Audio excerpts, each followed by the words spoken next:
So if you want to know the differences between learning and practicing and the importance of learning and practicing, then you need to watch this video.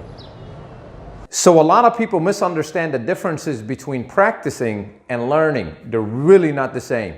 And if you're one of those people that believe they're the same, I got news for you. They're not. So a lot of people come up to me and say, all right, well, look, after I learn the language, I'm just going to leave. I don't need you anymore. But then they realize the hard truth, which is they leave after they learn the language and then they got nobody to practice with.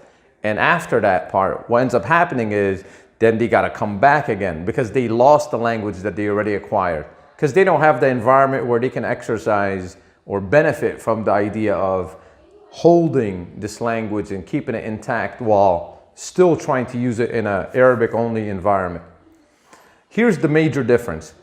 You can practice the language, which means basically you got, let's say, for example, 70% of English. You can practice that language with someone, but unless they're adding towards the 70%, you stay exactly at 70, and slowly you begin to go down because you can't elevate unless you're actually in an environment where you speak English all the time with people that constantly develop the language for you, meaning that they have to be better than you are.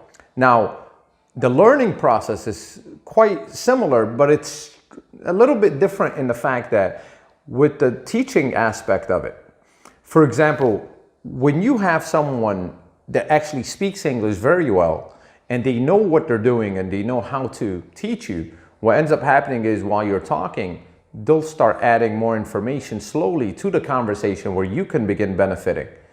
And that's called learning. So when you try to put them together, try to understand the differences between practicing and learning.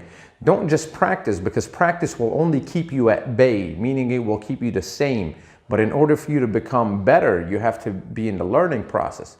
Learning and practicing together, booyah, that's what you need. But if you got just learning alone and no practice, that's actually not good, because you learn, but then you start forgetting because you're not practicing. And if you practice with no learning, you're just staying the same, and slowly you'll start dwindling, you'll start going down. What you really want to do is you want to learn and practice.